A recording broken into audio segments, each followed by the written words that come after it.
আসসালামু আলাইকুম, সবাইকে স্বাগতম। প্রিয় শিক্ষার্থী বন্ধুরা, আজকে আমি যে হিসাব বিজ্ঞান প্রথম পত্রের দশম অধ্যায়, শেষের অধ্যায়, দশম অধ্যায়টা শেষ শেষ অধ্যায় না, এই অধ্যায়ের একতরফা দাখিলা পদ্ধতি সম্পর্কে কুমিল্লা বোর্ড 2019 সালে যে সৃজনশীল প্রশ্নটি এসেছিল, একতরফা দাখিলা পদ্ধতি সম্পর্কিত, ওই প্রশ্নটির সঠিক সমাধানের চেষ্টা করব। তো পূর্বের ন্যায় তোমাদের সাথে আছি আমি, মোহাম্মদ সিরাজুল ইসলাম। চলো শুরু করা যাক। প্রথমে প্রশ্নটা দেখে নিই, প্রশ্নে কি বলা আছে, প্রশ্নটা উপস্থাপন করি। এই যে প্রশ্নটা উপস্থাপন করলাম, বিশাল একটি প্রশ্ন। এইখানে তথ্য দেওয়া আছে কিছু। ক নাম্বারে বলেছে উত্তোলনের মোট পরিমাণ ও উত্তোলনের সুদ নির্ণয় করো। আচ্ছা, উত্তোলনে যে এইখানে বলা আছে, জনাব রাজীব প্রতি মাসে কারবার হতে 400 টাকা করে নগদ উত্তোলন করেছে। এক মাসে যদি 400 টাকা হয়, 12 মাসে কত? এই 400-কে 12 দিয়ে গুণ হবে। আবার এককালীন পণ্য উত্তোলন করেছে 2000 টাকা, তাহলে উত্তোলন এই দুইটা টাকা যোগ করে মোট উত্তোলন হবে। আবার উত্তোলনের উপর সুদ ধরতে হবে। কি বলেছে? এই যে উত্তোলনের উপর 5% হারে সুদ হিসাবভুক্ত করতে হবে নগদ উত্তোলনের উপরে। তার মানে 400 টাকার উপরে সুদ ধরতে হবে নগদ, পণ্য উত্তোলনের উপর সুদ হবে না। প্রতি মাসে উত্তোলন করেছে, তাই না? প্রতি মাসে। তো যাই সমাধানের চেষ্টা করি। এই যে আমি এখানে এই নগদ উত্তোলন কত হবে, নগদ উত্তোলন করেছিল 400 টাকা করে প্রতি মাসে, তাহলে 400 গুণ 12, 4 48, 4800 টাকা হবে। আর পণ্য উত্তোলন এই যে উপরে লিখে রেখেছি আমি, নগদ উত্তোলন 400 করে, 400 গুণ 12, এই 400 4800 হবে। আর পণ্য উত্তোলন করেছে এককালীন 2000, তাহলে এই দুটো যোগ করে এখানে লিখবো। এটা হচ্ছে মোট উত্তোলন। মোট উত্তোলন। এবার উত্তোলনের সুদ নির্ণয় করব। আমাদের দুইটা প্রশ্ন ছিল ক নাম্বারে বলেছিল উত্তোলনের পরিমাণ এবং উত্তোলনের সুদের পরিমাণ নির্ণয় করতে। তো উত্তোলনের পরিমাণ আমরা বের করলাম। এখন উত্তোলনের সুদ বলেছিল নগদ উত্তোলনের উপরে সুদ ধরতে হবে 5%। নগদ উত্তোলনের উপর সুদ কাউন্ট করবো আমরা এইভাবে। 4800 নগদ উত্তোলন করেছে, 4800 গুণ 5% গুণ 6 ভাগ 12 হবে। প্রতি মাসে যদি উত্তোলন করে তাহলে গড় হারে 6 মাসের সুদ ধরতে হবে। প্রতি মাসে যদি উত্তোলন করে বলা থাকে, গড় হারে 6 মাসের সুদ কাউন্ট হবে। তো এটাকে আমরা ক্যালকুলেশন করে পাবো এই 120 টাকা। এটা হচ্ছে আমাদের উত্তোলনের সুদ।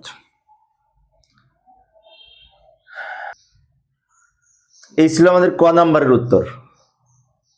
ক নাম্বার শেষে আবার উদ্দীপকে ফিরে যাব। খ নাম্বারে কি বলেছিল দেখি। খ নাম্বারে বলেছে যে প্রারম্ভিক মূলধন 46,000 টাকা ধরে এই লাভ লোকসান বিবরণী প্রস্তুত করো। তো লাভ লোকসান বিবরণী প্রস্তুত করতে আমাদের প্রারম্ভিক মূলধনও লাগবে, সমাপনী মূলধনও লাগবে।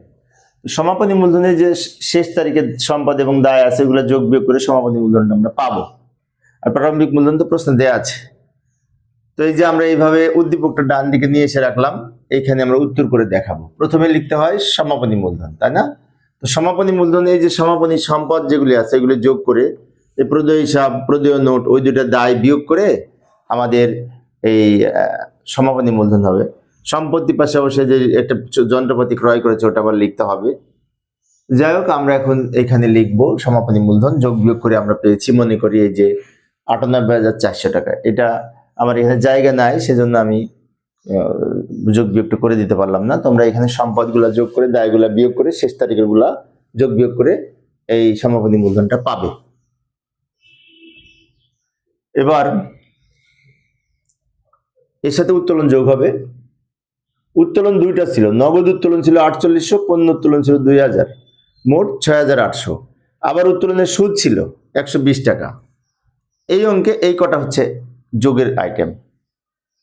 আমরা জানি একতরফা দাখিলা পদ্ধতিতে নেট মুনাফা নির্ণয়ের সূত্র হচ্ছে সমাপনী মূলধন যোগ উত্তোলন যোগ উত্তোলনের সুদ যোগ আয় যদি থাকে। এখানে আয় নাই, আর বাদ বিয়োগ হবে কোনগুলো?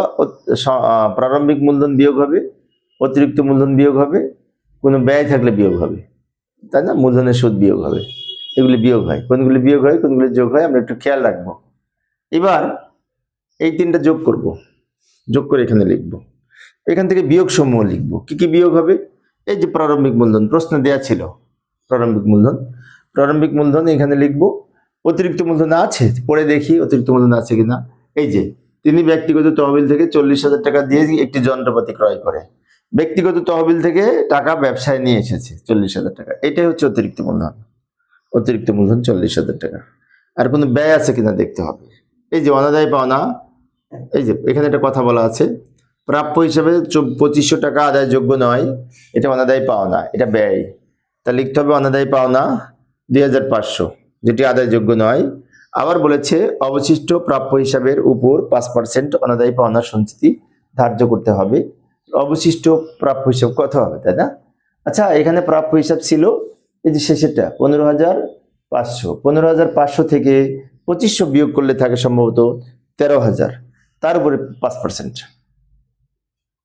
হবে অনাদায় পাওনা সঞ্চিতি, লিখতে হবে 650 হবে, 13,000 এর 5%। আবারও বলছি, লক্ষ্য করি, এই যে বলছে এখানে বলেছিল প্রাপ্য হিসাবে 2500 টাকা আদায়যোগ্য নয়, যেটা আদায়যোগ্য নয় সেটা বিয়োগ করে যা থাকবে তার উপরে 5%, এটা হলো। এটা আমরা ফাইনাল অ্যাকাউন্টে এই ধরনের আইটেম পেয়েছি, তাই না? এই অঙ্কের সম্ভবত আর কোনো ব্যয় নাই। এখন আমরা এগুলো যোগ করে এখানে লিখব।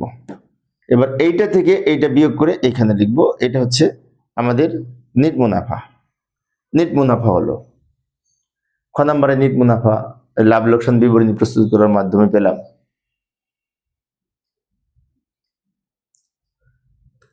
ক হলো, খ হলো, তাই না? এবার আবার উদ্দীপকে ফিরে যাব। গ নম্বরের জন্য, গ নম্বরে বলেছে ডিসেম্বর 31 তারিখে জনাব রাকিবের আর্থিক অবস্থার বিবরণী প্রস্তুত করো। আর্থিক অবস্থার বিবরণী বলতে বোঝায় যে সম্পদ এবং দায় এবং মালিকানা সত্ত্বের বিবরণী, তাই না? যে শেষ তারিখের যে আইটেমগুলি আছে, আর্থিক অবস্থার বিবরণীতে প্রথমে সম্পদ লিখবো, তারপর দায় লিখবো, শেষে মালিকানা লিখবো, এইগুলো তো লিখবো। কিন্তু সম্পদ প্রথমেও আছে শেষেও আছে, তো কোনটা লিখবো? দায় প্রথমে আছে শেষেও আছে, তো কোনটা লিখবো, তাই না?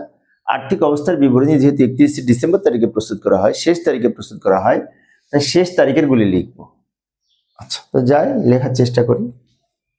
এই যে প্রথমে সম্পদ সমূহ লিখবো। সম্পত্তি সমূহের মধ্যে নগদ তহবিল শেষ তারিখেরটা লিখবো, নগদ তহবিল এই শেষ তারিখেরটা লিখলাম। ব্যাংক উদ্বৃত্ত এই যে শেষ তারিখেরটা লিখবো। প্রথমে কিন্তু ক্রেডিট ছিল, এটা জমাতে লিখতো, তো প্রথমটা লিখবো না, শেষ তারিখেরটা লিখবো। আচ্ছা, মজুদ পণ্য শেষ তারিখের 5,000 লিখবো। প্রাপ্য হিসাব, প্রাপ্য নোট আগে লিখি, প্রাপ্য নোট 4,500 শেষেরটা লিখবো। প্রাপ্য হিসাব এটা সম্পর্কে একটু ঝামেলা আছে। কি ঝামেলা আছে?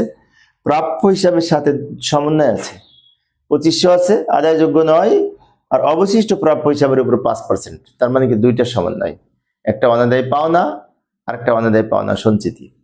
তো অনাদায় পাওনাটা আমরা আগে লিখবো, প্রাপ্য হিসাবে আগে লিখে নিব কত টাকা, 15,500 বাদ এই অনাদায় পাওনা 2500 বিয়োগ করে 13,000, এখান থেকে বাদ অনাদায় পাওনা সঞ্চিতি 5%।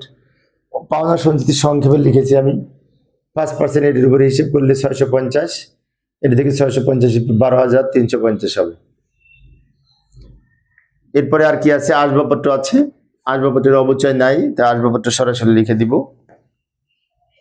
দালান কোঠা প্রথমে আছে 25,000, শেষে নাই, প্রথমে থাকলে শেষেও বসে।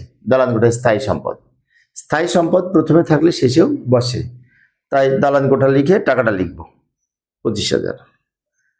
আর কোনো সম্পদ আছে এখানে? আর কোনো সম্পদ বাকি নাই লিখতে, কিন্তু একটা কথা আছে, এই যে 40,000 টাকা দিয়ে একটি যন্ত্রপাতি কিনেছে, এটাও কিন্তু সম্পদ, শেষ তারিখে বলবে, তাই যন্ত্রপাতি ক্রয় বলে আমরা শেষ তারিখে লিখব। এখন আর কোনো সম্পদ নাই, সব সম্পদ লিখেছি। এবার নিচে দাগ দিব, এগুলি সব যোগ করে এখানে টাকা লিখব। মোট সম্পত্তি বলে এখানে টাকা লিখে ডাবল দাগ দিয়ে দিব। এ হচ্ছে আর্থিক অবস্থার বিবরণী সম্পদ পাশ। দায় পাশও আবার করতে হবে। দায় পাশ করার জন্য, আচ্ছা এখানে আরেকটা বিষয় বলে রাখি, এইটা কিন্তু প্রশ্ন, আর এইটা হচ্ছে আমাদের উত্তরের অংশ। এটা উত্তর, এটা প্রশ্ন। প্রশ্নটা ডান দিকে নিয়ে এসে রেখেছি, ওটা দেখে দেখে আমরা এটা লিখব। এবার বাকিটুকু করব। আর্থিক অবস্থার বিবরণীর এক সাইড হয়েছে, দায় এবং মালিকানা সত্ত্ব। দায়ের মধ্যে কি কি আছে? প্রদেয় হিসাব, প্রদেয় নোট, এইগুলি দায়। আচ্ছা, আমি আবার উদ্দীপকটা নিয়ে এসে রাখলাম, ওইটা দেখে দেখে বাম দিকে আমি সমাধান করাবো। দায় সমূহ, দায় সমূহের মধ্যে যে অঙ্কের মধ্যে আছে প্রদেয় হিসাব আছে 17,500, শেষ তারিখটা লিখবো কিন্তু 17,500। আচ্ছা, এরপরে প্রদেয় নোট আছে 2,000। এরপরে আর কিছু আছে? আর তো দেখছি না দায়, আর কোনো দায় আপাতত দেখছি না। এই দুটো দায় যোগ করে এখানে লিখব। এবার মালিকানা সত্ত্ব, দায় লেখা শেষ। মালিকানা সত্ত্ব, মালিকানা সত্ত্বটা হচ্ছে প্রারম্ভিক মূলধনের সাথে অতিরিক্ত মূলধন যোগ, নিট লাভ যোগ, উত্তোলন বিয়োগ, উত্তোলনের সুদ বিয়োগ, দুটা যোগ দুইটা বিয়োগ, এই অঙ্কে বিশেষ করে। তো প্রথমে প্রারম্ভিক মূলধন লিখি। প্রারম্ভিক মূলধন প্রশ্নে দেয়া ছিল খ নাম্বারে, সেটা দেখে দেখে লিখবো। প্রশ্নে দেয়া ছিল কিন্তু।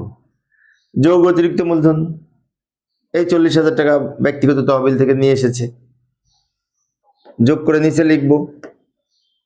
যোগ নিট লাভ, নিট মুনাফা খ নাম্বারে বের করেছি, ওই টাকাটা লিখবো। খ নাম্বারে যেটা বের করেছিলাম, নিট লাভ যোগ করে আবার এখানে লিখবো।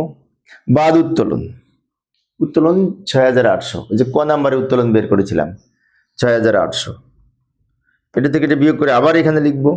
বাদ উত্তোলনের সুদ, উত্তোলনের সুদও কিন্তু ক নাম্বারে বের করেছিলাম, 120 টাকা হয়েছিল, 120 টাকা উত্তোলনের সুদ, এটা থেকে এটা বিয়োগ করে শেষের ঘরে লিখবো। মালিকানা সত্ত্ব নির্ণয় করার সময় আমরা কি করলাম? প্রারম্ভিক মূলধনের সাথে অতিরিক্ত মূলধন যোগ করলাম, নিট মুনাফা যোগ করলাম, তারপরে উত্তোলন বিয়োগ, উত্তোলনের সুদ বিয়োগ, তাই না? এগুলো খেয়াল রাখবো। এবার এই দায় আর মালিকানা সত্ত্ব দুইটা যোগ করে আমাদের ওই সম্পত্তি সমান হবে, এই দুটো যোগ করে নিচে লিখবো। এই টাকার সাথে আমাদের ওই আগে যে টাকা সম্পদ পাস হয়েছে দুটো মিলে যাবে, কিন্তু ওখানেও কিন্তু এই পরিমাণ টাকা হয়েছিল।